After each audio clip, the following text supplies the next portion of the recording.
Hello there, it's nice to have you with us, and a special welcome to all sound engineers. There was probably no need at all to play that waltz by Johann Strauss, a case perhaps of taking coals to Newcastle. But were you aware that it all began with the Edison cylinder more than 100 years ago? I'm sure you were. But did you know that the tape deck celebrates its 50th birthday this year in 1985? Alongside gramophone records, the tape deck occupies a very special position among equipment for conserving sound. After all, you can do more than simply reproduce sound. You can record with the same unit, and, probably the most remarkable feature, you can process such recordings extremely accurately, rapidly and easily. For this reason, tape decks have become essentials in any radio or television studio. The tape recorder was first introduced at the 1935 radio exhibition in Berlin. Its creator, the engineer Eduard Schüller of AEG, already one of Europe's giants for electrical equipment. At first, though, there were upsetting moments, for the first 5 magnetophones, as they were known, were lost after only a few days when disaster struck in the shape of fire in the small hours of the 20th of August 1935. Also lost then, the prototype he had demonstrated secretly to a small group of journalists the previous year. Eduard Schüller, at the time in charge of a laboratory at one of AEG's Berlin works, and father of the world's first tape recorder, himself recalls what happened. Ja, es war eine große Katastrophe. Wir saßen an dem Abend noch über unsere Geräte gebeugt und reparierten und sahen alles durch, was am Tage defekt geworden war. It was a great catastrophe. That evening, we were bending over our equipment, repairing the various units and testing their functions, getting things put right again following the day, for they were still rather prone to failure. As we were busy, we suddenly heard the shout of fire, and that came from a nearby stand at the exhibition, and it wasn't long before everything around us was in flames. Indeed, we had to run for our lives, leaving all of our equipment behind. Luckily, we had so many parts in stock that we were able to put together several new machines again. The radio exhibition was extended for another week, and at the end of that week, we were able to display a couple of units on our new stand. The interest shown by the general public was enormous. Everyone wanted to hear his voice coming over. It was a great novelty and really very impressive. Unseren beiden Geräten auf unserem Stand. Die Leute interessierten sich enorm dafür. Jeder wollte einmal aufsprechen, um seine eigene Stimme zu hören. Das war etwas verblüffend Neues für alle und sehr eindrucksvoll. The idea of conserving sound, of registering events for posterity, is a very old one. Back in the 17th century, for instance, the Italian physicist Porter suggested speaking into a lead tube, which should then be closed forthwith. Once opened at another spot, one could hear the same words again. Well, if anything, Porter's idea is even more fantastic than the story involving the coach driver from Münchhausen, whose music became frozen inside his post horn during one cold winter and thawed out again inside a cosy inn. But really, I suppose, that story wasn't quite so stupid after all, for when you want to record something, it's also a type of freezing. Only, at the time, no one really knew what had to be frozen and how this could be accomplished. Notwithstanding, it turned out to be possible, some 150 years later, to scratch the vibrations of tuning forks with the aid of a small pin onto a moving surface covered with soot. It wasn't exactly words or music, mind you. That was accomplished in 1857 by Leon Scott, a physicist, using a similar method. He also used a rust-covered surface, only it was round, a cardboard cylinder which he could turn, and this meant that he had made a giant step forward without actually knowing it, although his cardboard cylinder soot process still didn't enable him to reproduce the sounds. This took another 20 years, and the brilliant ideas of the French theoretician Charles Cros and the versatile American inventor Thomas Alva Edison. Today, Edison is regarded as the inventor of the reproducible sound recording, something which has a lot to do with his personality, a cross between a dynamic practician full of fantasy and a clever businessman in best American tradition. At any rate, he was able, in contrast to the Frenchman Cros, to perfect the invention for practical use within a short time and exploit it commercially. But what had he been able to achieve in technical terms, so that the breakthrough to arrive at the first real conservation of sound was accomplished?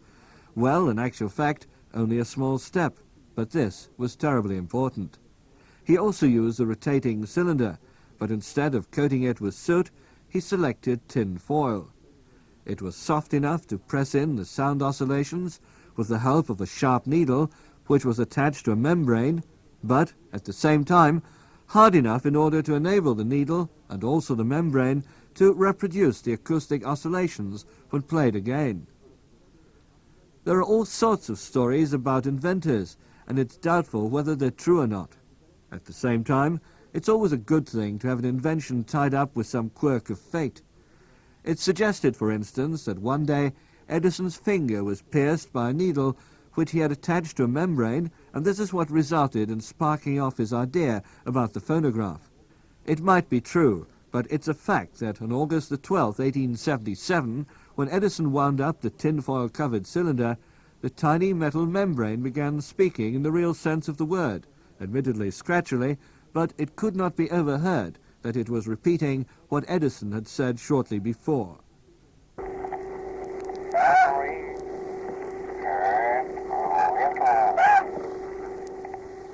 Mary had a little lamb. The birth of recorded sound had taken place. Thereafter, sound-reproducing engineers made rapid headway. Emil Berliner invented the gramophone record, which could be more easily produced in large numbers.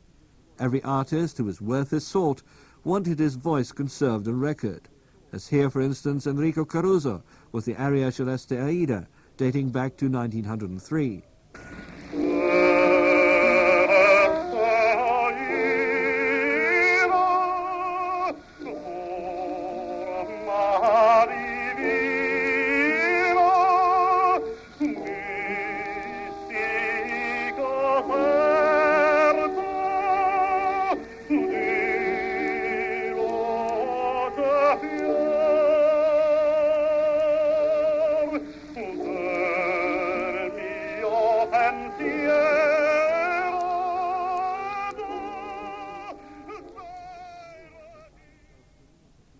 Between Caruso, who found himself singing into a huge metal trumpet, and our next historical example, 25 years elapsed. This meant the First World War and the revolutionary invention of electric sound recording.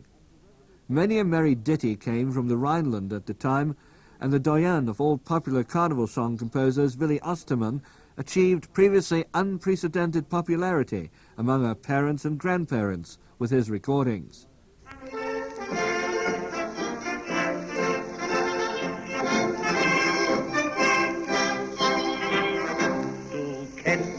Gewiss das Wunderbare, das schönste Plätzchen mit am Rhein, wo sagenhaft die 7 Berge, die schlagen zum Bewundern ein, wo frohe Menschen sich bewegen, wo laut der Mädels Lachen klingt, wo dir das Echo aller Wegen wie Nixon sang zum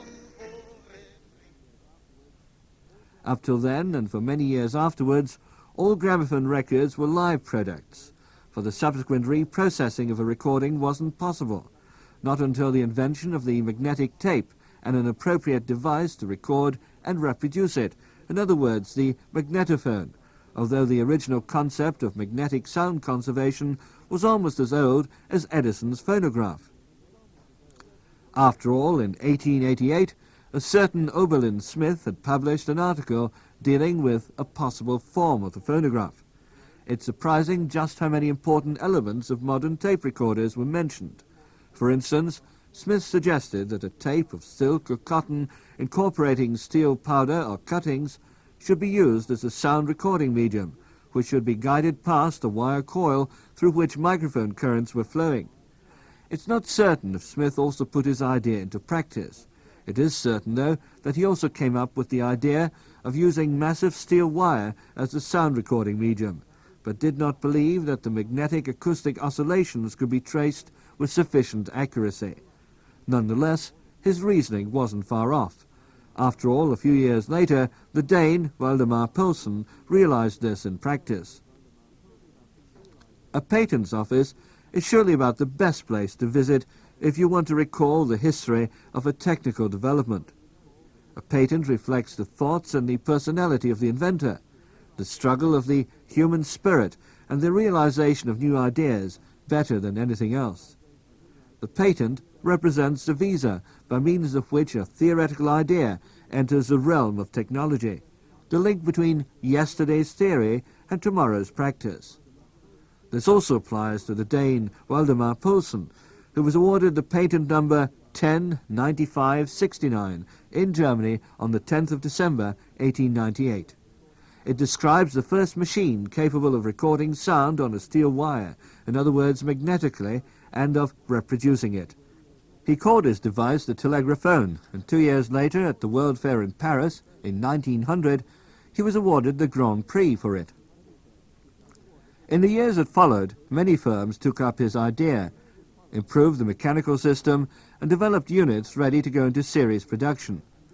Far enough, at least, for the telegraphone to be able to record all speeches held at the International Engineers Congress in Copenhagen in 1908 on wire. However, as can happen, this was one technical invention which came onto the market at the wrong time, like so many others. And no matter how clever they may be, they find themselves overtaken by other developments which appear to promise greater success. And that's what happened to the telegraphone, in spite of honours and temporary successes. Reproduction was too quiet, amplifying tubes had yet to be invented, and later on, when radio had well and truly established itself, the pronounced surface noises caused by the steel tape method were found to be unacceptable and the sound range inadequate.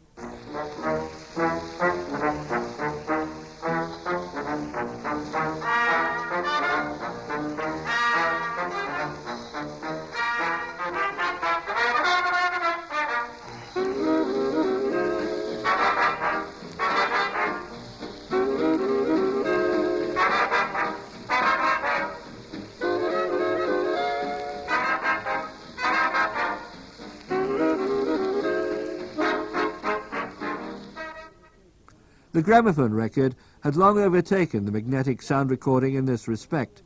In addition, the weight of the wire coils, whose threads often got tangled, proved to be a considerable disadvantage. Additional trouble was caused by the wire breaking, something which could only be repaired by welding. If only it were possible to cover a narrow strip of paper with steel wire, finely rolled iron, or even iron powder. After all, if paper tears, you can always stick it together again. At the time, this was indeed a problem. But who'd come up with a solution? Well, someone had it in his head, or perhaps we'd better say on his lips. In the mid-20s, there was an inventive fellow by the name of Fritz Fleumer, who had devoted his time and energy to inventing a new golden tip for cigarettes. At the time, the expensive brands had tips made of genuine gold leaf. The cheaper ones were of bronzed paper, which left nasty traces on both fingers and lips. Fleumer came up with a better idea. He embedded the bronze powder in a plastic film, which no longer stained but looked like real gold. Once he'd commercially exploited this invention, as well as many other ones, such as foam plastic and plastic drinking straws, he was sitting in a boulevard cafe in Paris one day, pondering over possible applications for his new metal film. Well, perhaps he was reminded of old physics books, or was it an article about the steel tape sound recording unit propagated at the time by Kurt Stiller? No one really knows exactly, but according to Fleumer, he suddenly had the idea of using a thin tape of paper with a steel powder coating instead of the steel tape. Fleumer energetically pursued this notion in spite of the fact that the development of the gramophone record and the talkies was making great strides forward. He didn't give up, though, for a tape of this nature promised a longer playing duration, was cheaper to produce, and seemed likely to open up many new fields of application. In 1932, the outcome was the conclusion of a contract between Fleumer and the AEG. At first, however, the hope that a marketable product could be realized in a short period using his paper magnetic tapes proved to be false. The adverse economic conditions prevailing at the time meant that there was no substantial sums available for the necessary research and development. Luckily, there was the then president of the board of AEG, Geheimrat Bücher. He was so enthusiastic about the magnetic tape idea that he threw in his own considerable prestige in order to keep the project moving. Thanks to his support, developments continued. Later on, when times were even more difficult, thanks to his close acquaintanceship with the then chairman of the board of IG Farben, Geheimrat Bosch, he was able to get BASF involved in trials to produce magnetic film tapes. At the same time, the AEG commissioned the young engineer, Eduard Schüller, to develop a corresponding recording and playback device. Eduard Schüller relates how this came about. Ja, ich war damals ein frisch gebackener Diplom-Ingenieur, kam von der Hochschule, war am Heinrich-Hertz-Institut und meine Yes, at the time I was a young engineer who just graduated and worked at the Heinrich Hertz Institute. And my graduate paper concerned investigations into magnetic recordings using steel tape. One day, Herr Fleumer turned up and showed me a section of paper tape coated with iron powder and asked me to try and find out what could be done with it. We tested it and discovered that it was able to produce a good quality, at least for the time. It was quite impressive, in fact. Herr Fleumer went to AEG, and the AEG was also most impressed by the demonstration. I was engaged by AEG and commissioned to develop a tape deck. Now, the difficult thing about this project was that these paper tapes were extremely sensitive and tore the moment they were subjected to stress. Now, later, the tapes were made of plastic, produced by BASF. Now, these were a bit better. Then I developed the ring core head for recording and playback, the answer to our various problems. The ring core head was developed, and of course, nowadays the same core head is still used in principle. The first machines at the radio exhibition 50 years ago. We decided to call them the magnetophone units. The name was conceived by Geheimrat Bücher, the AEG chairman of the board at the time, from various suggestions that seemed to be the best choice to us. And the name has been retained until today. Seinerzeit von unserem Geheimrat Bücher vorgeschlagen wurde. Es waren mehrere Namen vorgeschlagen und dieser wurde eben als der geeignetste empfunden und er hat sich ja auch tatsächlich in der Praxis sehr gut eingeführt. In this way, the birth of the magnetophone was heralded in. Thanks to the ring core head, the magnetophone and the plastic tape, elements which have remained practically unchanged until today, the first three steps were accomplished, but the fourth and essential one was still missing. In spite of all the advantages displayed by the magnetophone, there was still a very disturbing factor, the basic surface noises for which no remedy was available. A recording dating back to 1935, made on one of the first magnetophones, which ran at a speed of 1 meter per second, reveals this disadvantage clearly.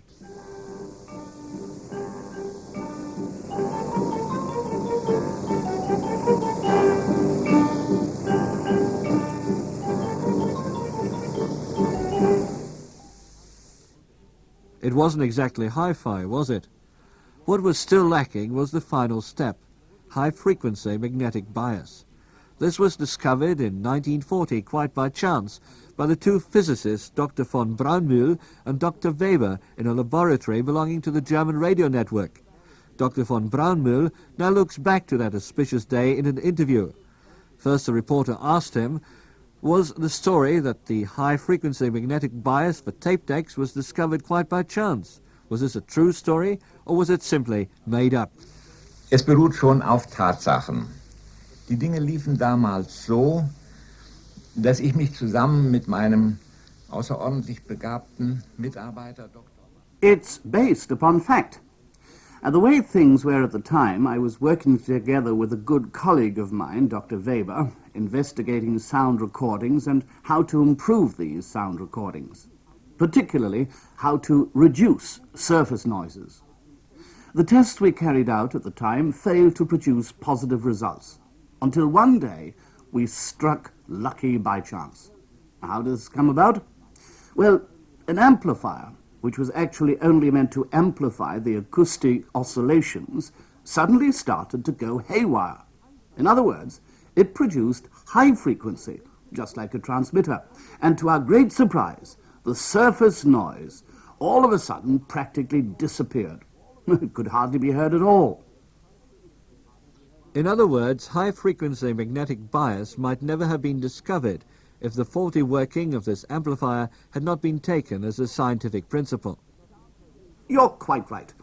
Chance came to our aid. Otherwise, it might never have been discovered. We were both physicists and interested as scientists, and wanted to find out what was behind this all. Various investigations were carried out to examine intermolecular structures of the individual magnetizable particles. But to explain all this at length would take up a great deal more time than we have available.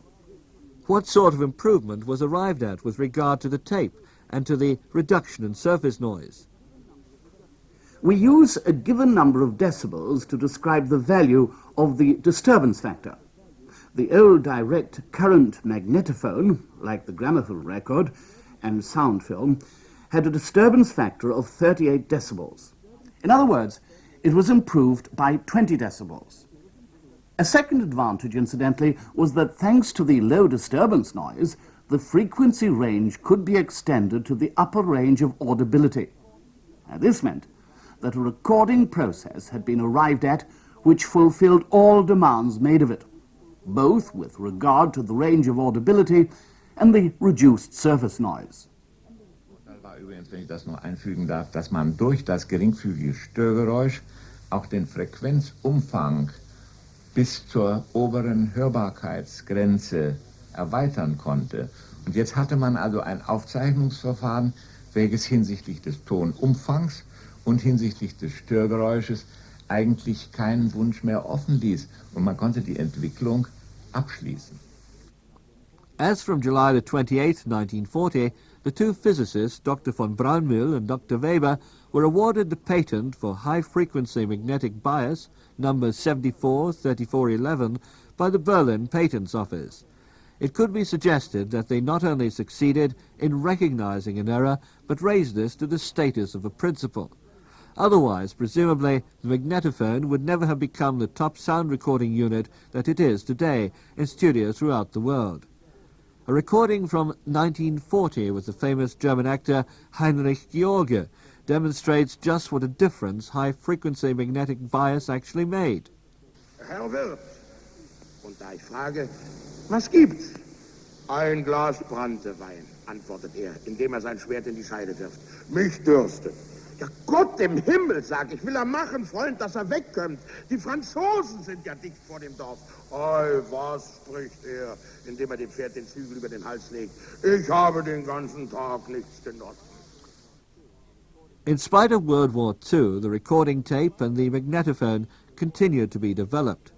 Soon the first small unit for radio reporters with spring work and a tape speed of 19 centimeters per second was created.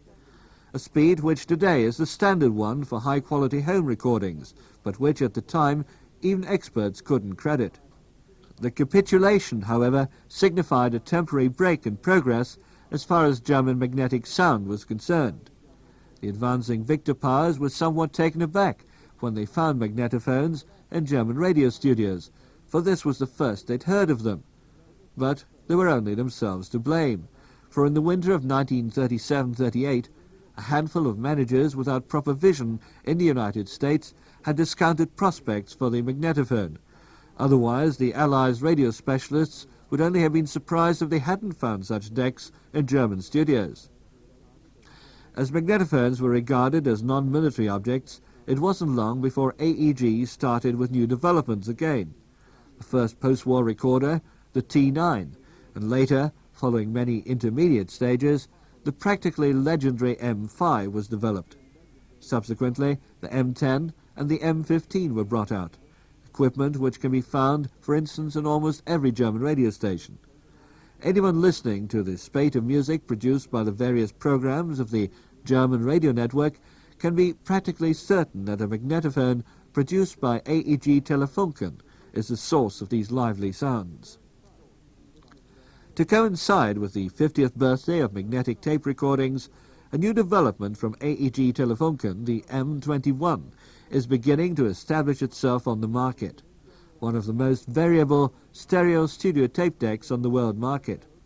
Microprocessor controlled, easy to operate, and a glass metal long-life head technique, these are only a few of the numerous attributes of this latest magnetophone version, the grandchild of the 50-year-old K1 from 1935.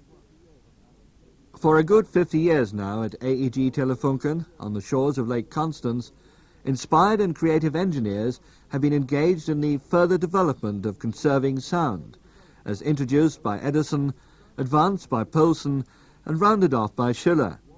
How delighted good old waltz king Johann Strauss would have been some 90 years ago if he'd been able to hear his voices of spring waltz reproduced by a modern magnetophone. An original recording of Johann Strauss and a present-day example demonstrate the enormous progress made in a field which has become an integral part of our civilization and which provides some enjoyable moments in our otherwise often hectic and rather drab everyday life.